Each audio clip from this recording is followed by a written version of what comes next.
نحمد و نصلی علی رسولہ الکریم اما بعد فاعوذ باللہ من الشیطان الرجیم بسم اللہ الرحمن الرحیم رضی اللہ عنہم ورضوا عنہ ذالک لمن خشی ربہ صدق اللہ العظیم ان اللہ و ملائکتہ یصلون علی النبی یا ایہا الذین آمنوا صلوا علیہ وسلموا تسلیما اللہم صلی علی سیدنا و مولانا محمد و علی آلہ وسلم۔ حدیث رسول صلی اللہ علیہ وسلم چینل پہ آپ سب کو خوش آمدید۔ آج انشاءاللہ تعالی ایک بہت بڑی ہستی ان کا ذکر خیر ہوگا۔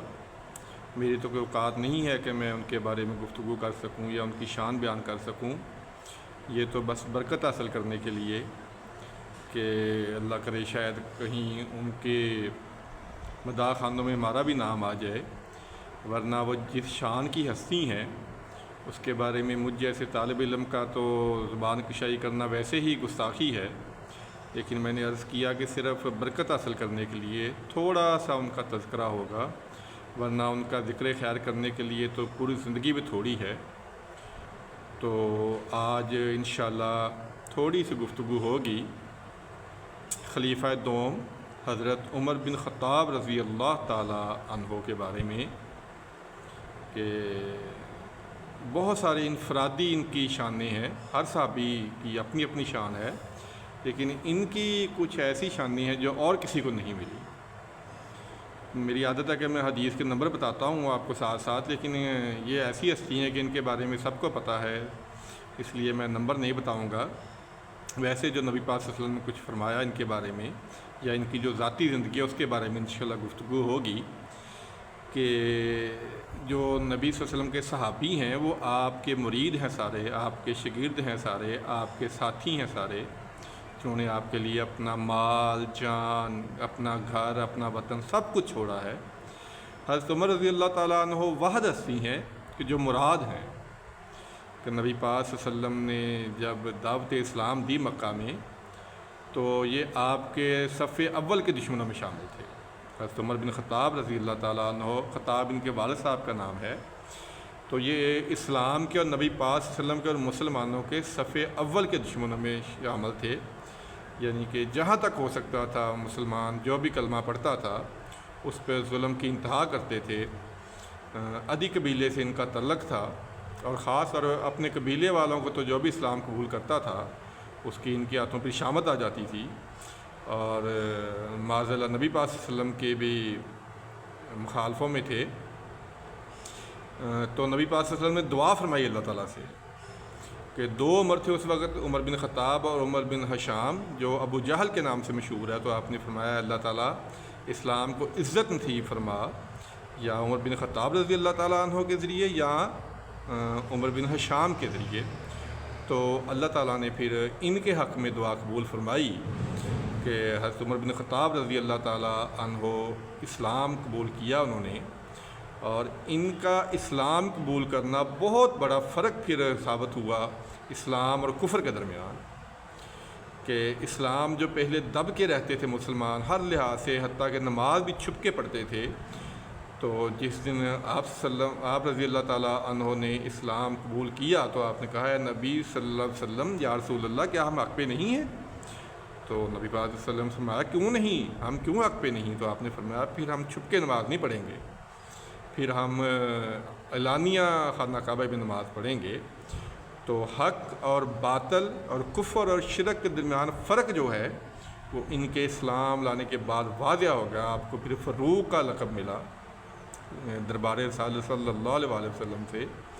میں نے پہلے عرض کیا کہ ان کے بارے میں تو کوئی گفتگو نہیں کر سکتا، نہ ان کی شان بیان کر سکتا ہوں، بس یہ ہے کہ تھوڑا برکت حاصل کرنے کے لیے ثواب کی نیت سے کو تھوڑی سی گفتگو کر رہے ہیں، کہ جب انہوں نے اسلام قبول کیا تو پھر جو اسلام کو ترقی ملی ہے، جو اسلام کی عظمت بڑھی ہے، اور خاص طور پہ جب حضرت ابوبکر صدیق رضی اللہ تعالیٰ عنہ پہلے خلیفہ تھے، جو جب ان کی موت کا وقت قریب آیا تو انہوں نے ان کو خلیفہ مسلمانوں کا مقرر کیا، اور ان کی طبیعت میں بہت زیادہ سختی تھی، اور کچھ صحابہ نے اعتراض بھی کیا کہ آپ ان کو ہمارے اوپر خلیفہ مقرر کر رہے ہیں۔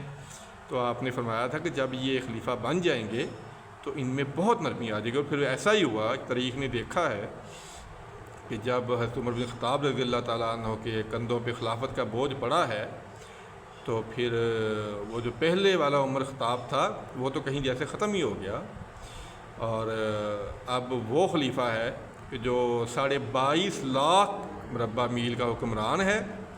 اور ایک دفعہ ایک وفد ان سے ملنے آیا تو انہوں نے مدینہ میں آ کے پوچھا کہ خلیفہ کا محل کہاں پہ ہے؟ تو صحابہ کرام نے بتایا کہ خلیفہ کا تو کوئی محل نہیں ہے۔ تو انہوں نے کہا خلیفہ پھر کہاں ملے گا؟ تو بتایا گیا کہ جی کچھ اونٹ ہیں وہ کہیں گم ہو گئے ہیں، تو ان کی تلاش میں گئے ہوئے ہیں۔ خلیفہ وقت ہے، یہ خلیفہ وقت ہیں۔ اور جب وہ گئے پیچھے تو دیکھا کہ تھکاوٹ ہو گئی تھی خلیفہ وقت کو، تو ایک درخت کے سائے کے نیچے اینٹ سر کے نیچے رکھی ہوئی ہے اور خلیفہ وقت آرام فرما رہے ہیں۔ انہوں نے دیکھا کوئی پہرا نہیں ہے، کوئی دربان نہیں ہے، کوئی محل نہیں ہے، خلیفہ وقت ہیں اور ایک اینٹ سر کے نیچے رکھی ہوئی ہے اور آرام فرما رہے ہیں۔ اللہ اکبر، اللہ اکبر۔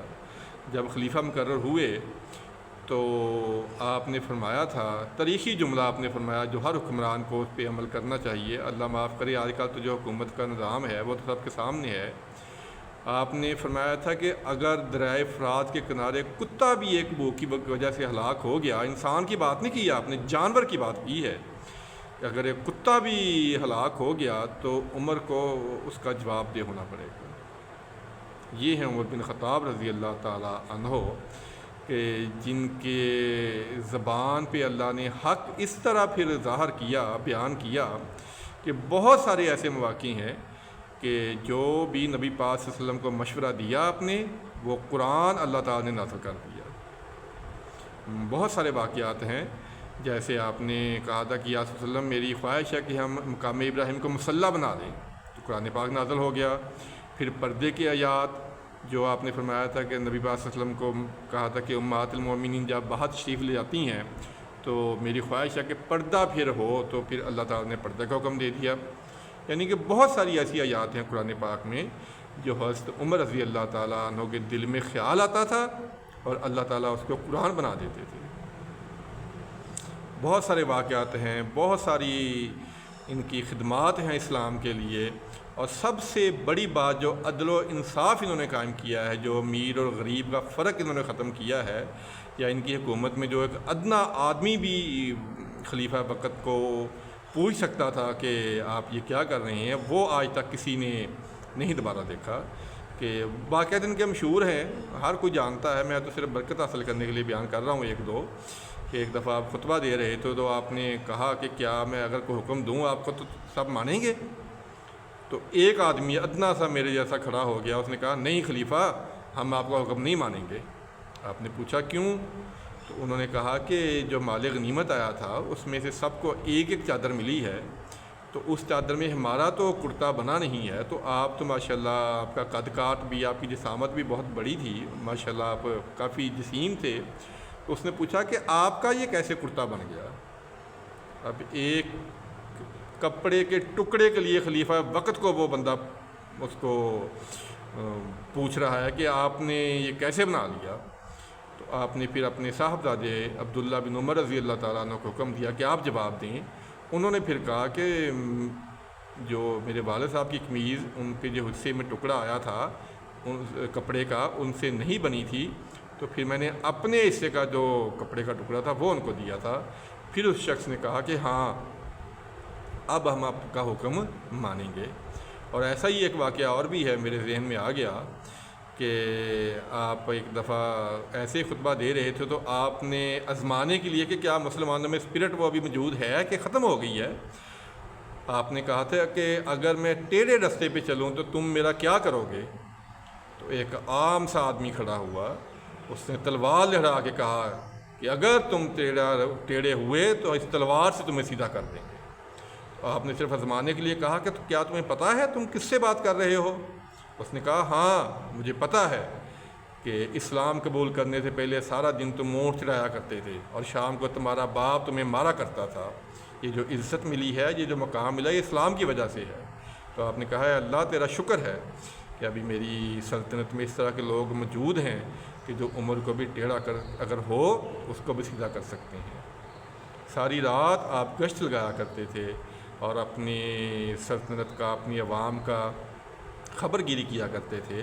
ایسا ہی وہ واقعہ سب نے سنا ہوا ہے کہ جب آپ ایک دفعہ رات کو گشت کر رہے تھے مدینے سے باہر، تو آپ نے دیکھا کہ ایک جھونپڑی سے عورت کے کڑھانے کی تکلیف کی آواز آ رہی ہے۔ تو آپ نے سوچا کہ رات کے وقت یہ مدینہ شہر سے باہر ایک جھونپڑی میں یہ کیا واقعہ؟ آپ نے پوچھا، پھر آواز دی تو مرد باہر آیا اس کا۔ اس نے کہا جی ہم مسافر ہیں اور میری جو بیوی ہے اس کو ولادت کا، بچے کی ولادت کا وقت ہے۔ تو آپ نے کہا کوئی عورت نہیں ہے ساتھ؟ اس نے کہا جی نہیں۔ آپ اسی وقت گھر تشریف لے گئے اور اپنی زوجہ محترمہ ام کلثوم رضی اللہ تعالی عنہا کو کہا کہ ایک بہت بڑی نیکی کرنے کا موقع ملا ہے، کیا آپ چلیں گی؟ انہوں نے کہا کیوں نہیں امیر المومنین، میں کیوں نہیں چلوں گی۔ آپ نے کہا کہ ولادت، بچے کی ولادت کے وقت جن چیزوں کی ضرورت ہوتی ہے وہ ساتھ لے لیں۔ آپ ان کو ساتھ لے کے گئے تو اس آدمی کو نہیں پتہ تھا کہ یہ کون ہے، تو وہ امیر المومنین کی شکایتیں کرنے لگا کہ دیکھیں ہم مسافر ہیں، امیر المومنین نے ہمارا خیال نہیں کیا۔ تو آپ سنتے رہے خاموشی سے۔ تو اللہ نے اس کو بیٹا عطا کیا، تو اندر سے آپ کی زوجہ محترمہ نے آواز دی کہ اے امیر المومنین، اپنے بھائی کو خوشخبری سنائی کہ اللہ نے بیٹا عطا کیا ہے۔ تو پھر اسے پتہ چلا کہ یہ تو امیر المومنین ہے۔ اللہ اکبر، اللہ اکبر۔ ایک اور بہت مشہور واقعہ ہے کہ ایک دفعہ آپ گشت کر رہے تو دیکھا کہ ایک عورت نے چولہے پہ ہانڈی رکھی ہوئی ہے اور اس میں صرف پانی ہے، تو وہ پانی کو ہلائی جا رہی ہے اور بچے پاس بیٹھے رو رہے ہیں۔ آپ نے پوچھا کہ بچے کیوں رو رہے ہیں؟ اس نے کہا کہ کھانے کو کچھ نہیں ہے اور میں قیامت والے دن امیر المومنین سے اس کے بارے میں جواب لوں گی۔ تو آپ نے پوچھا کیا تو نے امیر المومنین کو خبر کی ہے اپنی غربت کی؟ اس نے کہا وہ امیر المومنین کیسا ہے جس کو ہماری خبر نہیں ہے؟ آپ اسی وقت اپنے گئے بیت المال میں، وہاں سے ایک اناج کی بوری اٹھائی، غلام نے کہا کہ آپ میرے کندھے پہ رکھ دیں، میں لے جاتا ہوں۔ تو آپ نے کہا قیامت کے دن کیا تم میرا بوجھ اٹھائے گا؟ آپ فوری طور پہ ان بچوں کے پاس گئے، خود کھانا تیار کیا، آگ جلائی اور دیکھا کہ آپ کی آنکھوں سے آنسو آ رہے تھے دھوئیں کی وجہ سے اور داڑھی مبارک سے بھی دھواں نکل رہا تھا۔ تو پھر بچوں کو کھانا کھلایا، بچے خوش ہو گئے۔ تو پھر آپ نے، اس عورت نے کہا کاش کہ عمر کی جگہ آپ امیر المومنین ہوتے۔ تو آپ نے بتایا ہاں میں ہی امیر المومنین ہوں۔ آپ کا جو ذکر خیر ہے، آپ کی جو شان ہے، وہ میں پہلے عرض کر چکا ہوں کہ بیان نہیں ہو سکتی۔ اسلام کے لیے جو آپ کی خدمات ہیں ان کا تو کوئی اندازہ ہی نہیں ہے کہ کس طرح آپ کے دور حکومت میں اسلام پھیلا، عدل اور انصاف کا دور ہوا۔ لیکن مسلمانوں کی طریق ہے کہ ہر اچھا آدمی جو ہے اس کو وہ طبی موت کم ہی دنیا سے کیا ہے۔ فیروز نام کا غلام تھا حضرت مغیرہ بن شعبہ رضی اللہ تعالی عنہ کا، ابو لولو اس کی کنیت تھی۔ تو وہ آپ کے پاس ایک دن آیا اور کہا کہ میرے جو آقا ہیں وہ مجھ سے جزیہ جو ہے 2 دینار لیتی ہیں، تو یہ زیادہ ہے، آپ کم کر دیں۔ آپ نے کہا کہ تو کام کیا کرتا ہے؟ اس نے کہا جی میں چکیاں بناتا ہوں اور نقش و نگاروں کا بڑا ماہر ہوں۔ تو آپ نے کہا پھر تو یہ کوئی زیادہ 2 دینار نہیں ہے۔ لیکن اس کے دل میں یہ بات بیٹھ گئی اور اس نے کہا کہ میں آپ کے لیے ایک ایسی چکی تیار کروں گا کہ دنیا اس کو یاد رکھے گی۔ اس کے جانے کے بعد آپ نے فرمایا کہ یہ نوجوان مجھے قتل کی دھمکی دے گیا ہے۔ تو پھر اس نے ایک خنجر زہر الوداع تیار کیا اور جب فجر کی نماز کے وقت آپ رضی اللہ تعالی عنہ امامت کروا رہے تھے تو وہ پہلی صف میں موجود تھا، خنجر اس کے چادر میں لپیٹا ہوا تھا۔ جب آپ نے سورہ فاتحہ شروع کی تو اس نے بدبخت نے نکل کے آپ کے پیٹھ اور سینے پہ 3 وار کیے۔ 3، ایک روایت میں 3 ہے اور ایک میں 6 ہے۔ تو آپ نے کہا کہ ایک کتے نے مجھے کاٹ لیا ہے۔ جو پیچھے صحابہ ان کو تو پتہ نہیں چلا، لیکن جو پہلی صف میں تھے ان کو پتہ چلا کہ آپ پہ حملہ ہو گیا ہے۔ آپ نیچے گر پڑے اور عبد الرحمن بن عوف رضی اللہ تعالیٰ عنہ جلدی سے آگے بڑھے۔ انہوں نے سورہ کوثر سے نماز مکمل کروائی اور امیر المومنین کو پھر پکڑا اور گھر لے کے آئے تو دودھ پلایا گیا، تو دودھ آپ کی آنتڑیوں سے باہر نکل آیا۔ پھر پتہ چلا کہ معلوم ہو گیا کہ اب میرے جانے کا وقت آ گیا ہے، تو آپ نے اپنے صاحبزادے سے کہا کہ امی عائشہ رضی اللہ تعالیٰ عنہا کے پاس جائیں اور کہیں کہ خطاب کا بیٹا، امیر المومنین نہ کہنا، انہوں نے کہا کہ امیر المومنین نہ کہنا کہ خطاب کا بیٹا عمر اپنے ساتھیوں کے ساتھ دفن ہونے کی اجازت چاہتا ہے، یعنی نبی پاک صلی اللہ علیہ وسلم اور حضرت ابوبکر صدیق رضی اللہ تعالیٰ عنہ کے ساتھ۔ تو اماں جی نے فرمایا کہ یہ جگہ تو میں نے اپنے لیے رکھی ہوئی تھی، لیکن آج میں عمر کو اپنے اوپر ترجیح دیتی ہوں، اور ایک روایت میں 3 دن ہے اور ایک روایت میں 4 دن ہے، واللہ عالم کے 3-4 دن آپ زخمی رہے اور پھر آپ نے اپنے خالق حقیقی کے حوالے اپنی جان کر دی۔ عمر بن خطاب کی جو خدمات ہیں، جو ان کی شان ہے، جو ان کی عظمت ہے، کہ آپ نے فرمایا تھا کہ اگر میرے بعد کوئی نبی ہوتا تو وہ عمر ہوتے۔ میں نے عرض کیا کہ ان کی شان بیان کرنا بالکل ناممکن ہے، یہ تو ہم نے صرف برکت حاصل کرنے کے لیے، بہت ساری حدیث ان کی شان میں آئی ہیں، اور بہت سارا قرآن پاک جو ہے ان کے خواہش کے مطابق اللہ تعالیٰ نے انہوں نے دل میں خیال کیا اور اللہ تعالیٰ نے قرآن پاک نازل کر دیا۔ اب اس سے بڑی ان کی شان جو ہے وہ کیا بیان کی جا سکتی ہے، کہ جس طرح انہوں نے عدل و انصاف سے دنیا کو بڑھا، حالانکہ غیر مسلم بھی یہ کہنے پہ مجبور ہو گئے کہ اگر عمر کے بعد ایک اور عمر مسلمانوں کا خلیفہ بن جاتا تو ساری دنیا سے کفر کا اور کافروں کا نام و نشان ہی مٹ جاتا۔ یہ جو تھوڑی سی گفتگو ہوئی ہے، یہ کرنے کا مقصد یہ ہے کہ ہمیں صرف زبان سے ان سے محبت کا دعویٰ نہیں کرنا چاہیے، عملی طور پہ ان کے نقش قدم پہ چلنا چاہیے، جس طرح انہوں نے حق اور باطل کا ایک فرق واضح کیا ہے، جس طرح انہوں نے اپنے دور حکومت میں مسلمانوں کی خدمت کی ہے، جس طرح انہوں نے غیر مسلموں سے سلوک کیا ہے، ہمیں بھی ان کے نقش قدم پہ چلنا چاہیے، تاکہ ہماری صرف جو محبت ہے وہ زبانی نہ ہو۔ یہ جو ہستیاں ہیں، ان جیسی ہستیاں اب کہاں پیدا ہو سکتی ہیں کہ جنہوں نے اسلام کو پھیلانے میں، اسلام کی خدمت میں اپنا سب کچھ قربان کر دیا۔ اللہ تعالیٰ سے دعا ہے کہ اللہ تعالیٰ ہمیں ان ہستیوں کے نقش قدم پہ چلنے کی توفیق عطا فرمائے، کہ جن کے بارے میں اللہ تعالیٰ نے کہا ہے کہ اللہ ان سے راضی ہے اور وہ اللہ سے راضی ہیں۔ ہمیں اللہ تعالیٰ ان کے نقش قدم پہ چلنے کی توفیق عطا فرمائے، ان کی سچی اور پکی محبت عطا فرمائے، آمین ثم آمین۔ السلام علیکم ورحمۃ اللہ وبرکاتہ۔